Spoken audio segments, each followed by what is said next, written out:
¿Realmente podemos afirmar, de acuerdo a las Escrituras, que habrá un rapto o arrebatamiento de la iglesia en el futuro? Y si aceptamos que este es el caso, ¿cuándo sucederá?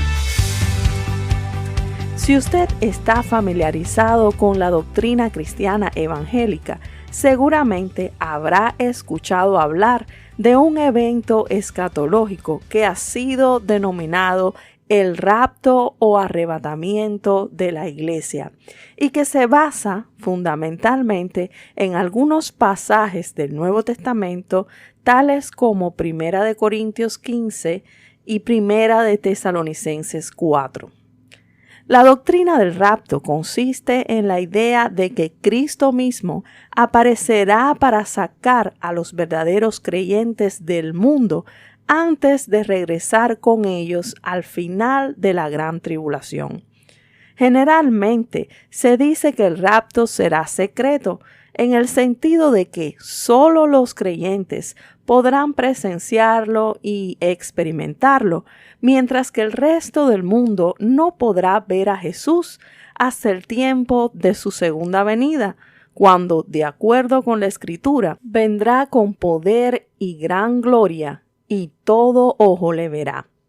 No cabe duda de que esa doctrina es una de las más controversiales y difíciles de entender que tenemos dentro del cristianismo moderno, ya que existen muchas opiniones diferentes al respecto, aún entre aquellos que la respaldan, pero que a su vez no están todos de acuerdo sobre el momento en que éste tendrá lugar y cómo se relacionará con otros eventos finales como la gran tribulación, la segunda venida de Cristo y el reino milenial.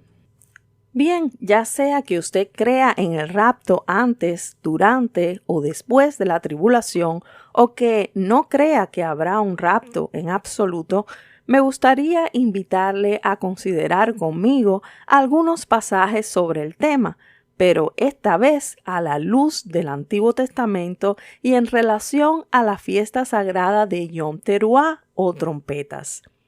Si esta es la primera vez que oye hablar sobre la fiesta de las trompetas en la Biblia, le recomiendo que vuelva atrás a unos últimos 3 estudios para obtener información básica sobre el calendario hebreo, las fiestas sagradas de otoño y su importancia desde una perspectiva profética y escatológica. Yo soy Ivonne Montejo y le doy la bienvenida a un estudio bíblico más de Letra y Espíritu.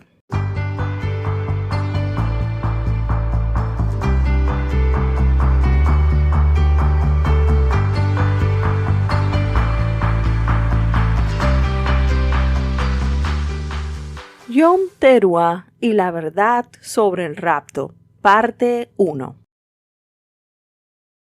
Estimado lector, oyente de Letra y Espíritu, seguramente recordarás que estamos estudiando las fiestas sagradas del Señor que aparecen mencionadas en el capítulo 23 del libro de Levítico. La importancia de estas fiestas es innegable al presente, pues tanto la historia como la escritura misma han demostrado que éstas fueron instituidas por Dios a manera de patrones o ensayos proféticos de los eventos más significativos de su plan para la humanidad.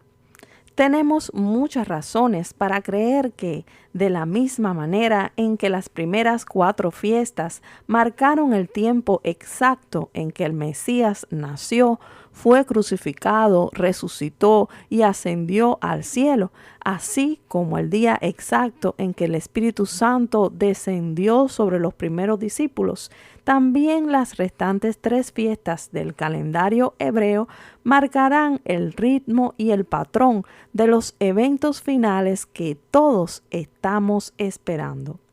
Bien, después de decir esto, le invito a leer una vez más las instrucciones generales sobre Yom Teruah o la fiesta de las trompetas que se encuentran en Levítico capítulo 23, versos 23 al 25. Y habló Jehová a Moisés y dijo: Habla a los hijos de Israel y diles: en el mes séptimo, al primero del mes, tendréis día de reposo, una conmemoración al son de trompetas y una santa convocación. Ningún trabajo de siervos haréis, y ofreceréis ofrenda encendida a Jehová. Es cierto que no tenemos demasiada información acerca de Yom Teruah. Esta es probablemente la fiesta menos detallada de las 7. La tradición rabínica ve el primer día del mes séptimo religioso y primero del nuevo año secular como el aniversario de la creación de Adán, el primer hombre, y también de un evento posterior que encontramos relatado en el libro de Génesis capítulo 22, donde Dios le ordenó a Abraham que sacrificara a su hijo Isaac en la tierra de Moriah, lugar que tradicionalmente se ha identificado con la explanada del templo en la ciudad de Jerusalén. La historia bíblica cuenta que Abraham lo preparó todo para el sacrificio y salió temprano en dirección al lugar que Dios le había indicado, llevando consigo 2 criados y al preciado muchacho, el hijo de la promesa. Después de 3 días de camino, al fin pudieron ver el lugar desde lejos, y Abraham pidió a sus siervos que esperaran allí hasta que ambos subieran solos para adorar al Señor y regresaran juntos.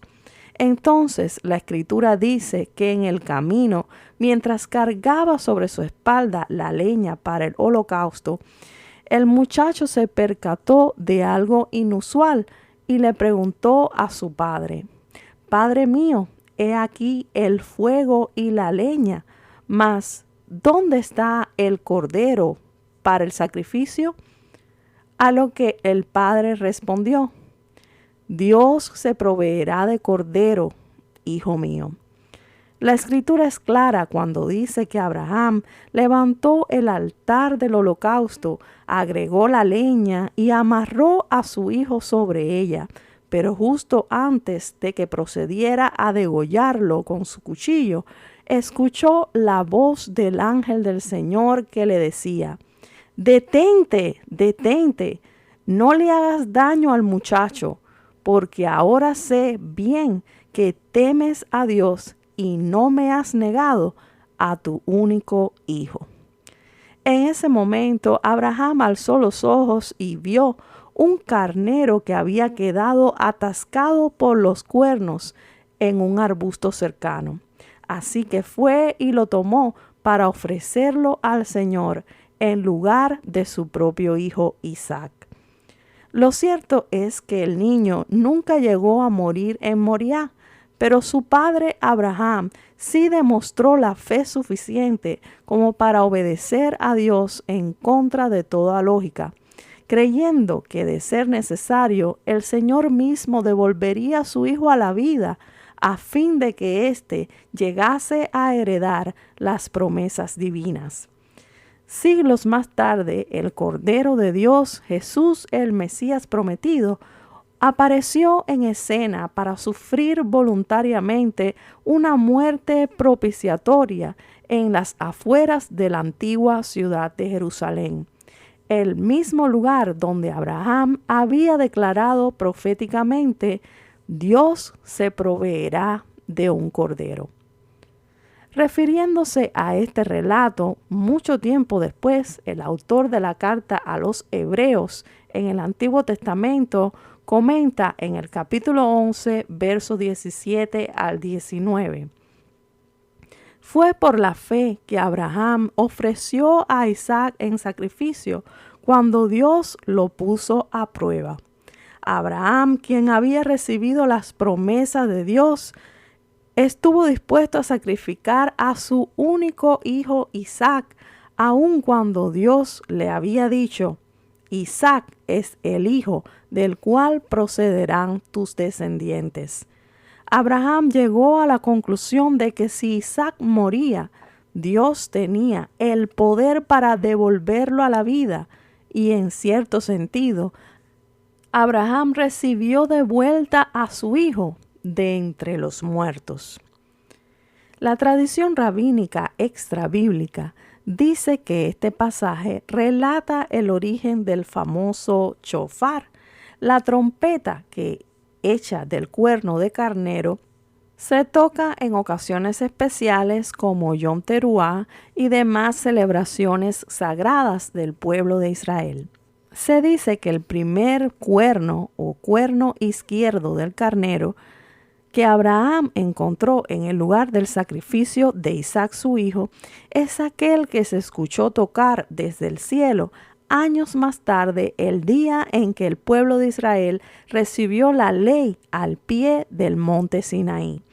Mientras que el segundo cuerno o cuerno derecho es el que tradicionalmente se conoce como la final trompeta y que podrá escucharse en el momento del para nosotros regreso del Mesías. Dicho de otra manera, la primera trompeta es la que marca Pentecostés o la fiesta de las semanas, que es Shavuot, pero la final trompeta es una referencia directa a Yom Teruah, la fiesta de las trompetas.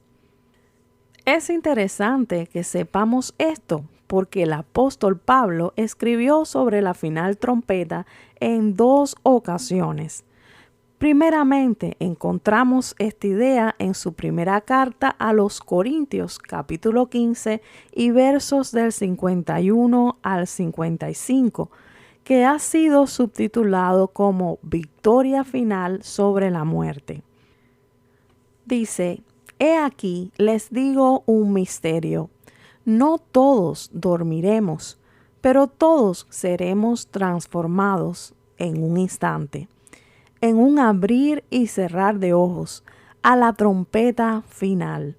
Porque sonará la trompeta, y los muertos serán resucitados sin corrupción, y nosotros seremos transformados. Porque es necesario que esto corruptible sea vestido de incorrupción, y que esto mortal sea vestido de inmortalidad. Y cuando esto corruptible se vista de incorrupción y esto mortal se vista de inmortalidad, entonces se cumplirá la palabra que está escrita: sorbida es la muerte en victoria. ¿Dónde está, oh muerte, tu victoria? ¿Dónde está, oh muerte, tu aguijón? ¿Cuál es el evento escatológico al que el apóstol Pablo identifica repetidas veces con el sonido de la última trompeta? La resurrección de los muertos. Es importante destacar que al momento de composición de esta carta o de cualquier otra, Pablo no pudo haber tenido conocimiento alguno sobre lo que hoy llamamos el libro de Apocalipsis. Y es que sabemos que este fue revelado y puesto por escrito varios años después de la muerte del apóstol Pablo.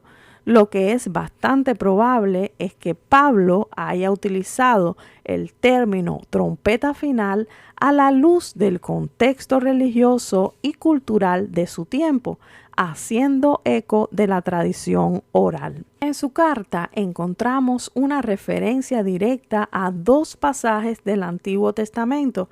El primero es Isaías 25:8, que dice: destruirá a la muerte para siempre. Y el segundo es Oseas 13:14, que dice: ¿dónde está, oh muerte, tu espina? ¿Dónde está, oh Seol, tu aguijón? Al menos la primera de estas 2 referencias se halla relacionada directamente a la llegada del Mesías para rescatar a su pueblo de sus enemigos y establecer su reino milenial desde el monte de Sión en Jerusalén. El siguiente pasaje de Pablo que me gustaría sugerirle sobre la final trompeta se encuentra en su primera carta a los Tesalonicenses, capítulo 4, versos del 13 al 17. Tampoco queremos, hermanos, que ignoren acerca de los que duermen, para que no se entristezcan como los demás que no tienen esperanza. Porque si creemos que Jesús murió y resucitó, de la misma manera Dios traerá por medio de Jesús y con Él a los que han dormido. Pues les decimos esto por palabra del Señor. Nosotros que vivimos, que habremos quedado hasta la venida del Señor, de ninguna manera precederemos a los que ya durmieron.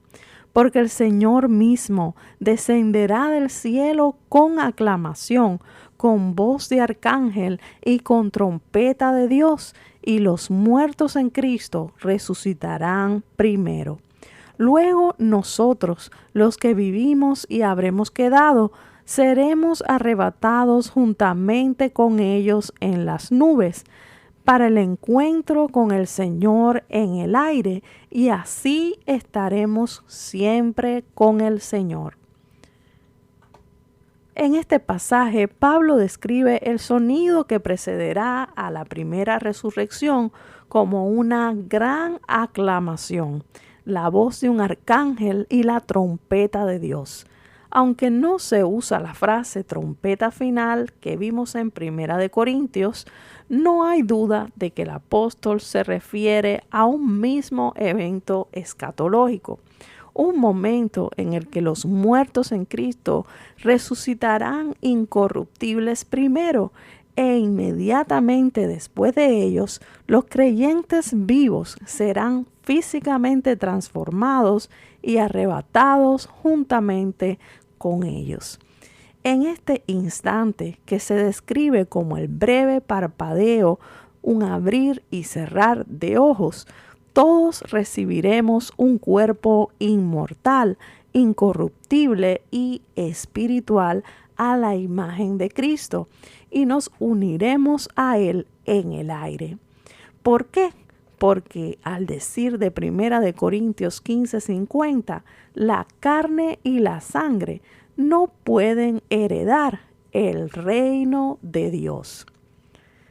Este pasaje de 1 de Tesalonicenses 4:17 constituye la columna vertebral de la mencionada doctrina del rapto de la Iglesia, ya que el término rapto deriva del latín rapturus, que a su vez traduce al griego original la palabra harpazo, tomar por la fuerza, arrebatar algo forzosamente.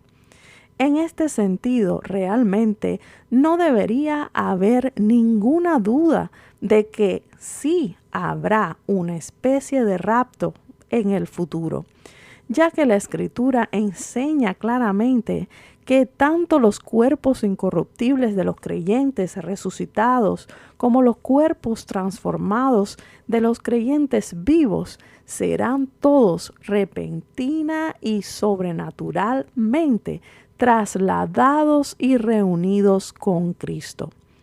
La mayoría de los desacuerdos doctrinales en este caso aparecen cuando tratamos de dar respuesta a preguntas sobre el rapto como: ¿será el rapto una aparición secreta de nuestro Señor Jesucristo antes de su segunda venida? ¿Y ocurrirá el rapto antes, durante o después de los 7 años del gobierno mundial del Anticristo, o inclusive después del milenio? Bien, estoy de acuerdo en que siempre habrá lugar para hacer ajustes en la medida en que todos estos sucesos finales comiencen a desenvolverse delante de nuestros ojos.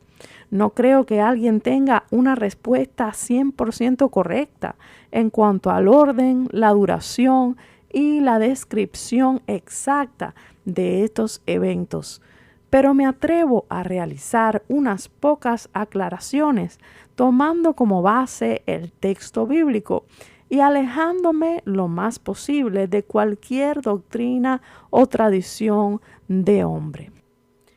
Lo primero que me gustaría aclarar es que la Biblia no enseña que el rapto sea secreto. pero sí enseña que será repentino. Si tenemos en cuenta la mención que hace Pablo de una gran aclamación, voz de arcángel y trompeta de Dios, entonces tenemos que aceptar que este evento futuro tendrá un impacto sonoro poderoso, a la manera de la primera trompeta de Dios, aquella que se escuchó en el monte Sinaí.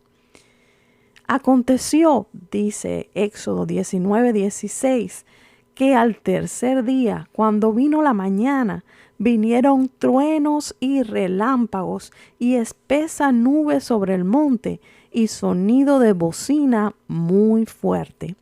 Y se estremeció todo el pueblo que estaba en el campamento. Más adelante dice, todo el monte Sinaí humeaba, porque Jehová había descendido sobre él en fuego, y el humo subía como el humo de un horno, y todo el monte se estremecía en gran manera. El sonido de la bocina iba aumentando en extremo. Moisés hablaba y Dios le respondía con voz tronante. Bien, creo que al leer este pasaje, usted podría inclusive establecer una relación entre ambos pasajes y el relato que se nos da más adelante en el libro llamado Apocalipsis, donde se nos habla de trompetas, voces, humo, truenos y relámpagos. Recuerde lo que hemos hablado en otros estudios sobre el sonido teruá en hebreo, que significa una gran algarabía, un sonido ensordecedor, que es parte del significado en realidad de Yom Teruá. Cuando el propio Jesús relata este acontecimiento en su sermón escatológico en Mateo 24 a partir del verso 29 al 31, dice lo siguiente: E inmediatamente después de la tribulación de aquellos días, el sol se oscurecerá, y la luna no dará su resplandor, y las estrellas caerán del cielo, y las potencias de los cielos serán conmovidas. Entonces aparecerá la señal del Hijo del Hombre en el cielo, y entonces lamentarán todas las tribus de la tierra y verán al Hijo del Hombre viniendo sobre las nubes del cielo con poder y gran gloria. Y enviará a sus ángeles con gran voz de trompeta y juntará a los escogidos de los cuatro vientos desde un extremo del cielo hasta el otro. Si somos honestos con nosotros mismos, tenemos que admitir que Jesús parece referirse aquí a uno y el mismo evento que Pablo describe en sus cartas. El único evento en que dará la orden de juntar a sus escogidos para que sean reunidos con él en las nubes. Si prestamos atención a los versos 29 y 30 que acabamos de leer en el idioma original, lo que realmente vemos aquí es que no son dos sucesos aislados en el tiempo, sino que hay una fuerte conexión entre las señales cósmicas descritas en el verso 29 y la aparición de la llamada señal del Hijo del Hombre en el cielo, de la cual se habla al principio del verso 30. Pues ambos eventos suceden en realidad de forma simultánea, es decir, suceden al mismo tiempo. Sé que uno de los argumentos más conocidos es el que alega que Jesús vendrá como ladrón en la noche y por lo tanto en secreto. Pero la verdad es que esta teoría solo se basa en una pésima, muy mala interpretación de Mateo 24 y Primera de Tesalonicenses 5:2. En mi opinión, cualquier persona que lea el contexto de esta frase metafórica se dará cuenta de que no se usa para indicar que el Señor vendrá en secreto, sino para resaltar que Él sorprenderá a los malvados en su venida. Por si acaso, el propio Pablo hace una salvedad en el verso 4, donde dice: pero ustedes, hermanos, no viven en tinieblas, como para que ese día los sorprenda como ladrón. Si leemos la versión PDT, dice: pero ustedes, hermanos, no están viviendo en la oscuridad, como para que ese día los tome por sorpresa como un ladrón. Así que la venida del Señor será inesperada y sorpresiva, como ladrón en la noche, pero no para quienes andan en la luz de Dios. Esta metáfora no se refiere a un rapto secreto, sino a la repentina destrucción que caerá sobre los hijos de la oscuridad, mencionados también en el verso 3. Estimado lector u oyente, creo que a medida que nos adentramos en este tema de la resurrección, el rapto y la segunda venida de nuestro Señor Jesucristo, mucha más información valiosa e interesante encontramos en la Escritura. En este punto de nuestro estudio solamente hemos completado la primera de varias acotaciones importantes a la doctrina del rapto de la iglesia, tal y como se predica hoy en muchos lugares. Espero que, lejos de ofenderse o entristecerse por este material, usted reciba la motivación necesaria para escudriñar estos pasajes difíciles con una mente abierta y receptiva y llegar a sus propias conclusiones. Por mi parte, no me queda tiempo ni otra opción que repartir lo que resta de este tema en próximas emisiones e invitarlo a usted a que me acompañe una vez más en nuestro viaje al interior de las fiestas bíblicas. Antes de terminar, quiero animarle a compartir esta emisión. Usted puede ayudarnos presionando el botón de me gusta o haciendo un comentario al pie de esta publicación. También puede suscribirse gratuitamente si no lo ha hecho ya para recibir avisos de nuestras publicaciones directamente en su correo electrónico. Por ahora yo me despido, que Dios le bendiga más.